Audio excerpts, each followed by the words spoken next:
ভাবি বাড়িতে ছিলেন না। তার 2 বছরের ছেলে জিদ ধরে বসল, ও দুধ খাবে, কোনো অবস্থাতেই শান্ত হচ্ছিল না। শেষমেশ আমি ওকে বুকের সাথে চেপে ধরে খাওয়ানোর সিদ্ধান্ত নিলাম। এমন সময় দাদা ঘরে ঢুকলেন। আমার গায়ে কোনো চাদর ছিল না। দাদা আমাকে সেই অবস্থায় দেখে তার চোখের দৃষ্টি বদলে গেল। তিনি আমাকে বিছানায় শুইয়ে দিলেন। এরপর 2.5 ঘণ্টা ধরে আমার চিৎকার বেরোতে থাকল। হ্যালো বন্ধুরা, আজকের গল্পে সবাইকে স্বাগতম। আমার নাম আরতি। দীপ্তি আমার ভাবি, কিন্তু বোনের মতোই সখী। দাদা ভাবি শহরে থাকেন, আমি গ্রামে বাবা মায়ের সাথে।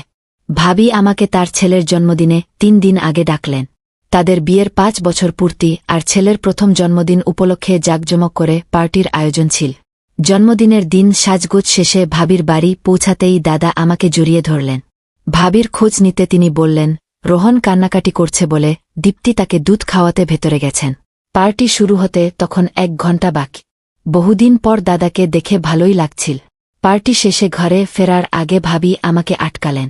বললেন, সকালে মেহমানরা চলে গেলেই আমরা দুজনে বেড়াতে যাব। একঘেয়ে জীবন থেকে মুক্তি পেতে আমি থাকার সিদ্ধান্ত নিলাম। পরদিন সত্যিই মেহমানরা চলে গেল। ভাবির সাথে আড্ডা, হাসিখুশি সময় কাটল। আমার জন্য আলাদা ঘরের ব্যবস্থা করা হল। 3 দিন কেটে গেছে এভাবে। এদিকে রোহন ভাবিকে অস্থির করে রেখেছে। দাদা ভাবির নিজেদের জন্য সময়ই মিলছিল না। আমি পরামর্শ দিলাম, রোহন তো 2 বছরের হয়েছে, মায়ের প্রতি এতটা নির্ভরশীল ন। একদিন আমার কাছে রেখে আপনারা বেরিয়ে আসুন। প্রথমে আপত্তি করলেও শেষমেশ আমার হাতে সন্তান সঁপে দিলেন তার। সেদিন রোহনকে নিয়ে রান্নাবান্না, খেলাধুলা সবই করলাম। সন্ধ্যা 9টায় ভাবি ফিরে অবাক। রোহন এত শান্ত হয়ে আমার সাথে খেলছে। রাতে শোবার সময় রোহন জিদ ধরল, আমাকেই পাশে শুতে হবে। ভাবি আমার ঘরে গেলেন, আমি ভাবির বিছানায় শুলাম। হঠাৎ রাত 1টায় ঘুমের ঘোরে টের পেলাম কেউ আমার গায়ে হাত বুলাচ্ছে। ভাবলাম রোহনই হবে, কিন্তু স্পর্শটা যেন উকি দিয়ে দেখি দাদা। তিনি তড়িঘড়ি ক্ষমা চেয়ে চলে গেলেন। পরের রাতেও একই ঘটনা। এবার তার হাত আমার সংবেদনশীল স্থানে। ভয়ে কাঁপতে কাঁপতে লাফিয়ে উঠলাম। ভাবি গভীর ঘুমে, কিছু টের পেলেন না। দাদা পিছু নিলেন, আমি জড়সড়। তিনি বললেন, আরতি, অন্ধকারে দীপ্তি ভেবে ভুল করেছি। মুখ ফুটে কিছু বলার আগেই মাফ চেয়ে নিলেন। কিছুদিন পর আবারও বাড়ি ফেরার কথা তুলতেই ভাবি কাতর অনুরোধ করলেন, আরও কিছুদিন থাকো না। 1 মাসের কুকিং কোর্সে ভর্তি হতে চাই। রোহন এখন তোমার সাথে মানিয়ে নিয়েছে, নিশ্চিন্তে কোর্সটা শেষ করতে পারব।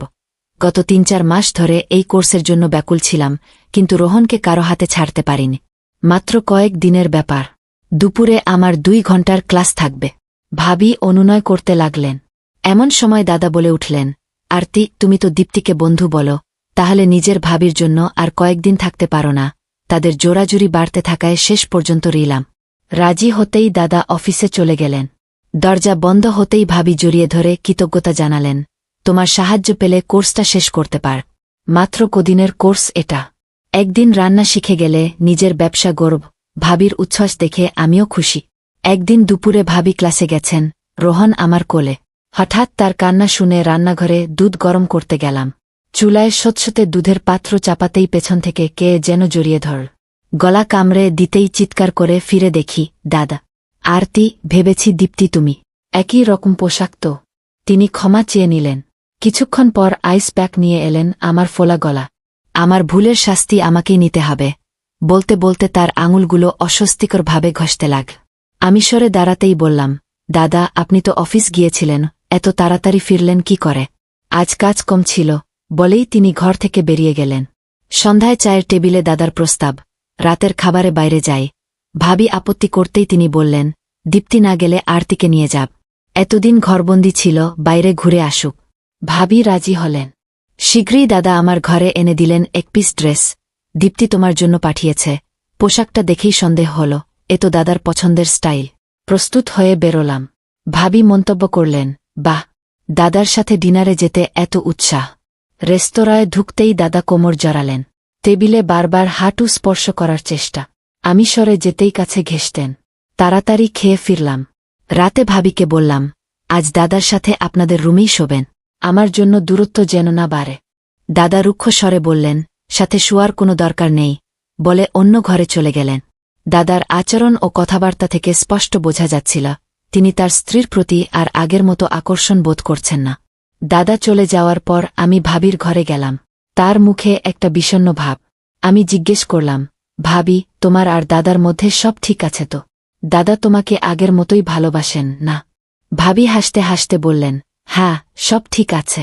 ডেলিভারির পর থেকে আমার স্বাস্থ্য একটু ভেঙে গেছে, ওজনও বেড়েছে। তাই তোমার দাদা একটু দূরত্ব বজায় রাখছেন।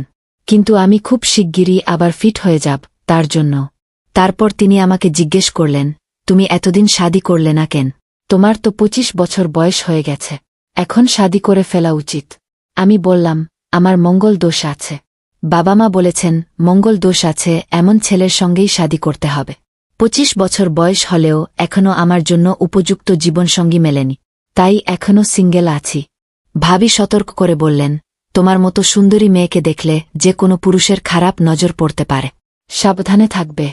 গল্প করতে করতে আমরা ঘুমিয়ে পড়লাম। পরের দিন ভাবি ক্লাসে গেলেন। রোহন আমার সাথে খেলছিল। খেলতে খেলতে সে ঘুমিয়ে পড়ল, আমিও তার পাশে শুয়ে পড়লাম। কিছুক্ষণ পর রোহন কাঁদতে শুরু করল। ভাবিকে ফোন করলাম, কিন্তু তিনি ক্লাসে থাকায় ফোন ধরলেন না। রোহন আমাকে মা ভেবে ভুল করছিল। তাকে চুপ করাতে আমি দুধের বোতল দিলাম, কিন্তু সে দুধ খেতে রাজি হল না। শেষে তাকে কোলে নিয়ে সান্ত্বনা দিলাম। আমার বুকে জড়িয়ে ধরে তাকে মায়ের মতোই স্নেহ দিলাম। হঠাৎ ঘুম ভেঙে দেখি দাদা আমার সামনে দাঁড়িয়ে। কখন এসেছেন, কতক্ষণ ধরে দেখছেন, কিছুই বুঝলাম না। রোহনকে শান্ত করতে গিয়ে আমার কাপড় ঠিক করতে ভুলে গিয়েছিলাম। দাদার চোখে একটা অদ্ভুত দৃষ্টি। আমি তড়িঘড়ি কাপড় ঠিক করলাম, কিন্তু দাদা আমার হাত ধরে টানতে লাগলেন বিছানার দিকে। আমি ভয় পেয়ে গেলাম। দাদা বললেন, আরতি, তুমি আমাকে আর কত অপেক্ষা করাবে? আমি তো ইতিমধ্যে অনেকবার ইশারা করেছি। তুমি এতদিন আমার সামনে ছিলে, কিন্তু তোমার সাথে ঠিকমতো সময় কাটাতে পারিনি। কাল তোমাকে সেই অবস্থায় দেখে আমার চোখ জ্বলে উঠেছিল। আজ দীপ্তি পুরো দিন বাইরে, আমাদের হাতে পুরো দিন আছে। আমি দাদার কথা মেনে নিলাম, কিন্তু একটা প্রশ্ন করলাম, আপনি তো শাদী করেছেন। এভাবে আমার কাছে এলে ভাবির সাথে আপনার সম্পর্ক নষ্ট হবে না? দাদা বললেন, আরতি, তুমি বেশি ভাবছ। দীপ্তি শুধু আমার স্ত্রী, কিন্তু আমি তাকে আর ভালোবাসি না। আমি তাকে কুকিং ক্লাসে পাঠাচ্ছি, কারণ আমার চাকরি চলে গেছে। সে কিছু টাকা কামিয়ে আমাকে সাহায্য করবে। নইলে তার থেকে আমার কোনো সুখ নেই। তুমি যদি রাজি হও, আমরা শাদী করতে পারি। রোহন তো তোমাকে মা মনে করেই ফেলেছে। দাদা মুচকি হেসে আমাকে জড়িয়ে ধরলেন। আমি পুলকিত হয়ে তার বাহুতে ঢেলে পড়লাম। দাদা আমার দোপাট্টা সরিয়ে দিলেন, বুকে হাত বুলাতে লাগলেন। এমন সময়ে দরজা খুলে ভাবি ঘরে ঢুকলেন। তিনি আমাকে দাদার বাহুতে দেখে হতবাক হয়ে গেলেন। আমি তড়িঘড়ি দাদাকে ধাক্কা দিয়ে দূরে সরালাম। ভাবির দিকে এগিয়ে গেলাম। দাদা বললেন, দীপ্তি, আরতিকে বাড়ি পাঠিয়ে দা। আমি ফাইল নিতে এসে দেখি সে আমাকে জড়িয়ে ধরল। ভাবি রেগে গিয়ে দাদাকে জোরে এক চোর মারলেন। বললেন, নীচ লোক। আমি সব শুনেছি। আরতি যখন পানি নিয়ে ঘরে ঢুকেছিল, তখন থেকেই ফোনে সব শুনছিলাম। কাল রাতে আরতি তোমার আসল চেহারা আমাকে জানিয়েছিল। তুমি তার সাথে জোর করার চেষ্টা করেছ। আমি এখন বুঝতে পেরেছি তুমি কেন তাকে এখানে রাখতে চেয়েছিলে।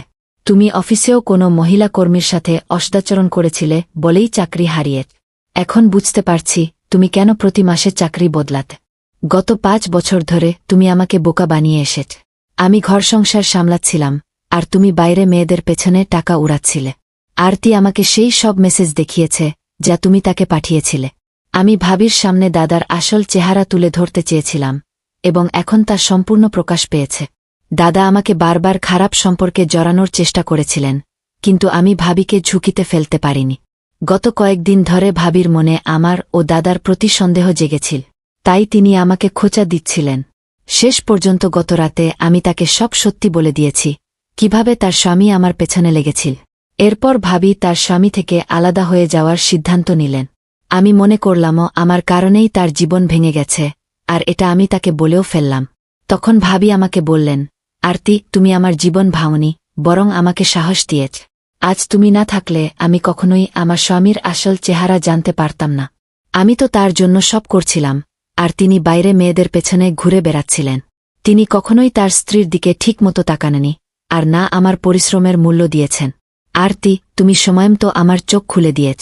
তোমার কারণেই আমি আমার রান্নার স্বপ্ন পূরণ করতে পার। এখন আমি খুব শিগগিরই আমার ছোট্ট ব্যবসা শুরু করতে যাচ্ছি। আমি নিজের পায়ে দাঁড়িয়ে আমার বাচ্চার দেখভাল করব। আমার জীবনে হুমকি দেওয়া মানুষের কোনো দরকার নেই। ভাবি আমাকে ধন্যবাদ জানালেন এবং বললেন, নকল সম্পর্ক থেকে বেরিয়ে আসতে তুমি আমাকে অনেক সাহায্য করেছ। এখন ভাবি শুধু একজন মা, আর নানা রকমের কেক বানিয়ে এবং অর্ডার নিয়ে ভালো টাকা কামাচ্ছেন। তিনি নিজের এবং তার ছেলের ভালোভাবে দেখভাল করছেন। ভাবি আজ একজন স্বাধীন নারী হিসেবে বেঁচে আছেন। তো বন্ধুরা, যদি ভিডিওটি ভালো লেগে থাকে তাহলে চ্যানেলটি সাবস্ক্রাইব করতে ভুলো না। ধন্যবাদ।